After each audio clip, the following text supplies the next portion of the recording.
ನಮ್ಮ ಇವತ್ತಿನ ರೆಸಿಪಿ ಬದ್ನೆಕಾಯಿ ಮತ್ತು ಆಲೂಗಡ್ಡೆ ಮಿಕ್ಸ್ ಪಲ್ಯ. ಇದ್ರಾಗೇನು ಹೊಸ ರೆಸಿಪಿ ಐತೆ, ಅದೇನು ಕಾಮನ್ ಎಲ್ಲರೂ ಮಾಡೇ ಮಾಡ್ತಾರಂತ ಅನ್ಕೋಬೇಡ್ರಿ. ಯಾಕಂದ್ರೆ ಇದನ್ನು ನಾನು ಬೇರೆ ವಿಧಾನ ಬಳಸಿ ಮಾಡೇನಿ. ಈಗ ಬೇರೆ ಬೇರೆ ಕಡೆ ಬೇರೆ ಬೇರೆ ಬೇರೆ ವಿಧಾನ ಬಳಸಿನೇ ಮಾಡ್ತಾರೆ ಇದನ್ನು. ಒಂದೊಂದು ಕಡೆ ಡ್ರೈ ಮಾಡ್ತಾರೆ, ಒಂದೊಂದು ಕಡೆ ಭಾಳಷ್ಟು ಗ್ರೇವಿ ಹಾಕಿ ಮಾಡ್ತಾರೆ. ಸೊ ನಾನು ಬಳಸ್ಕೊಂಡು ಮಾಡಿರೋ ವಿಧಾನ ಒಂದ್ಸತಿ ನೀವು ಟ್ರೈ ಮಾಡಿ ನೋಡ್ರಿ. ನಿಮ್ಮ ಮನ್ಯಾಗ ಎಲ್ಲರಿಗೂ ಇಷ್ಟ ಆಗ್ಬೋದು. ಏನಾರ ಒಳ್ಳೆ ಒಕೇಶನ್ ಐತಿ ಅಥವಾ ಗೆಸ್ಟ್ ಯಾರು ಬರೋರು ಅದಾರ ಅಂದಾಗ ಈ ವಿಧಾನ ಬಳಸಿ ಬದನೆಕಾಯಿ ಮತ್ತು ಬಟಾಟಿ ಮಿಕ್ಸ್ ಮಾಡಿ ಪಲ್ಯ ಟ್ರೈ ಮಾಡಿ ನೋಡ್ರಿ ಫ್ರೆಂಡ್ಸ್. ಡೆಫಿನೆಟ್ಲಿ ನಿಮ್ಮ ಗೆಸ್ಟಿಗೂ ಇಷ್ಟ ಆಗ್ಬೋದು, ನಿಮಗೂ ಇಷ್ಟ ಆಗ್ಬೋದು. ಮಾಡೋದು ಅಷ್ಟು ಭಾಳ ಈಸಿ ಐತಿ. ನಾನು ಇದನ್ನು ಆ್ಯಕ್ಚುಲಿ ಚಪಾತಿ ಜೊತೆನ ಮಾಡಿದ್ದೆ, ಬಟ್ ನಾನು ಇದನ್ನು ಅನ್ನದ ಜೊತೆನೂ ಟ್ರೈ ಮಾಡಿ ನೋಡಿದೆ. ಅನ್ನದ ಜೊತೆನೂ ಮಸ್ತಾಗೈತಿ ಪಲ್ಯ. ಬರ್ರಿ ಫ್ರೆಂಡ್ಸ್, ಹೆಂಗೆ ಮಾಡೋದಂತ ನೋಡ್ಕೊಂಬರೋಣ. ನಮಸ್ಕಾರ, ಬನಶ್ರೀ ರೆಸಿಪಿಗೆ ಸ್ವಾಗತ. ಇಲ್ಲೊಂದು ಮಿಕ್ಸರ್ ಜಾರ್ ಒಳಗೆ ನಾನು ಬೆಳ್ಳುಳ್ಳಿ, ಶುಂಠಿ, ಕೊತ್ತಂಬರಿ ಹಾಕ್ಕೊಂಡೀನಿ ಮತ್ತು ಕರಿಬೇವು ಹಾಕ್ಕೊಂಡು ಸ್ವಲ್ಪ ಜೀರಿಗೆ ಹಾಕ್ಕೊಂಡು ನಾನು ಇದನ್ನು ನೀರು ಹಾಕಿ ಸ್ವಲ್ಪ ರುಬ್ಬಿ ಇಟ್ಕೊಂಡೀನಿ.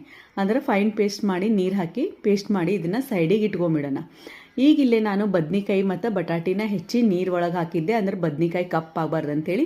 ಇಲ್ಲೇ ನಾನು ಬದ್ನಿಕಾಯಿನ ದೊಡ್ಡದಾಗಿ ಪೀಸ್ ಹೆಚ್ಕೊಂಡೇನಿ ಮತ್ತು ಬಟಾಟಿನ ಸಣ್ಣ ಸಣ್ಣಾಗಿ ಪೀಸ್ ಹೆಚ್ಕೊಂಡೇನಿ. ಯಾಕಂತಂದ್ರೆ ಬದ್ನಿಕಾಯಿ ಜಾಸ್ತಿ ಲಘು ಬೆಂದು ಬಿಡ್ತೈತಿ, ಅದಕ್ಕೆ ನಾನು ಅದನ್ನು ದೊಡ್ಡ ಪೀಸಾಗಿ ಇಟ್ಟಿದ್ದೆ.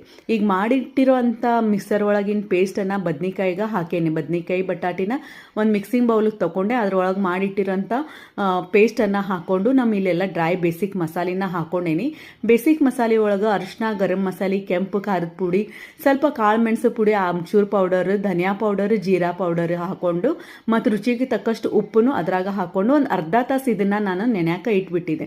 ಒಂದು ಅರ್ಧ ತಾಸು ಇದನ್ನು ಮ್ಯಾರಿನೇಟ್ ಮಾಡಕ್ಕೆ ಇಟ್ಟರೆ ಇದ್ರ ಟೇಸ್ಟ್ ಮಾತ್ರ ಭಾಳ ಚಲೋ ಬರ್ತೈತಿ. ಈಗಿಲ್ಲೇ ನಾವು ಪಲ್ಯಕ್ಕೆ ಒಗ್ಗರಣೆ ಹಾಕೊಂಡ್ಬಿಡೋಣ. ಎಣ್ಣೆ ಚಲೋ ತಂಗ ಕಾಸಿ ಸಾಸಿವೆ, ಜೀರಿಗೆ, ಕರಿಬೇವು ಹಾಕಿ ಉಳ್ಳಾಗಡ್ಡಿ ಹಾಕ್ಕೊಂಡು ಚಲೋ ತಂಗ ಮಿಕ್ಸ್ ಮಾಡ್ಕೊಂಡೇನಿ. ಈಗ ಇದಕ್ಕೆ ಸಣ್ಣಗೆ ಹೆಚ್ಚಿರೋ ಟೊಮ್ಯಾಟೊ ಹಾಕ್ಕೊಂಡು ಇನ್ನೊಮ್ಮೆ ಚಲೋ ತಂಗ ಕಲ್ಸ್ಕೊಂಡ್ಬಿಡೋಣ. ಇಲ್ಲೇ ನಾನು 2 ಚಮಚದಷ್ಟು ಶೇಂಗಾ ಪುಡಿನ ಹಾಕ್ಕೊಂಡೇನಿ. ಶೇಂಗಾ ಪುಡಿನ ಚಲೋ ತಂಗ ಹುರಿದು ಪುಡಿ ಮಾಡಿ ಇಟ್ಟಿದ್ದೆ. ಆ ಶೇಂಗಾ ಪುಡಿನ ಇದಕ್ಕೆ ಹಾಕ್ಕೊಂಡು ಸ್ವಲ್ಪ ಒಂದು 2ರಿಂದ 3 ನಿಮಿಷ ಇದನ್ನು ಬೇಯಕ್ಕೆ ಬಿಟ್ಟೇನಿ. ಅಂದರೆ ಟೊಮ್ಯಾಟೊ, ನಮ್ಮದು ಉಳ್ಳಾಗಡ್ಡಿ ಟೊಮ್ಯಾಟೊ ಎಲ್ಲ ಸಾಫ್ಟ್ ಆಗಕ್ಕೆ ಬಿಟ್ಟಿದ್ದೆ.